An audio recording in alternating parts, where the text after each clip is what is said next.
Okay, so what should you do with your poems once you've got them?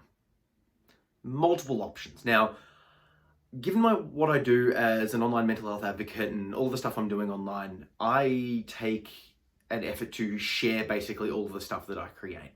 For whatever reason, I'm comfortable sharing my inner world and the sort of the depths of the darkness. However, I'm hyper aware that that's not normal. Most people want to hold on to it or hide from it or push it away or they're ashamed and all this sort of stuff. And I'm not saying I'm not all of those things.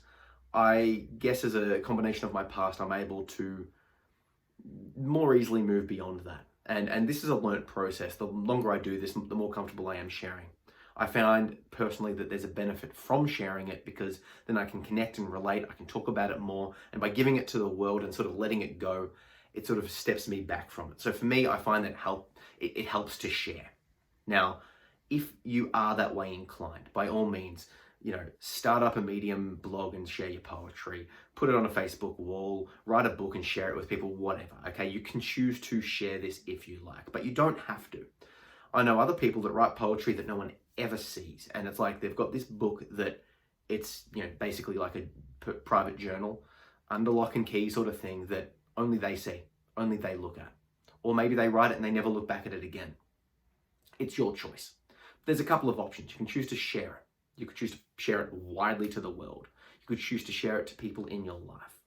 You could choose to keep it privately for you that no one even sees and no one even knows that you're writing poetry. There are options. Not a lot of people, some people choose to write the poem, and the act of writing is the good feelings, is the therapy, is the healing, right? Is the expression.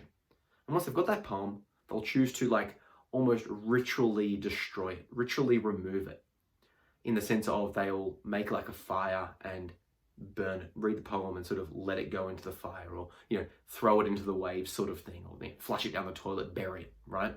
The idea being is that they've gotten it out, they're processing all of that sort of stuff, and they're letting it go, like literally burning it. That's a great approach if that's what you need to do to get that expression. If you write about something that's really emotional and you're like, this needs to be out of me and just gone, great. I like to have them to look back over because I personally find that looking back over and reviewing it, if you remember the Change poem, I'm over here now. I'm the new person. When I look back at my old poetry, I can remember that I was in that mental state, but I'm over here now. So that I can look at it from a more adult, more safer, more detached, more secure perspective, knowing that I'm no longer this person. And it helps me to reframe those events. So I like to, if you check out the writing course that I'll put a link down below on Skillshare, I talk about this process of, reviewing and looking back and sort of redoing your work, re-looking over it to get that healing. That's just me personally. Do whatever you like. It's completely up to you. You don't have to share it. You don't have to do anything with it. In terms of just pure expression, you could literally just write down stuff on the page, throw it out. We're talking about self-expression. I mean, if you think about it, if you use a dancing example, people that dance for self-expression, I don't dance, but you wouldn't film and record and re-watch every dance that you did. Doesn't make sense. So you don't have to keep and record and watch and share every poem you're doing. It's up to you. Okay, whatever works better to give you what you're wanting to get from it. Choose that.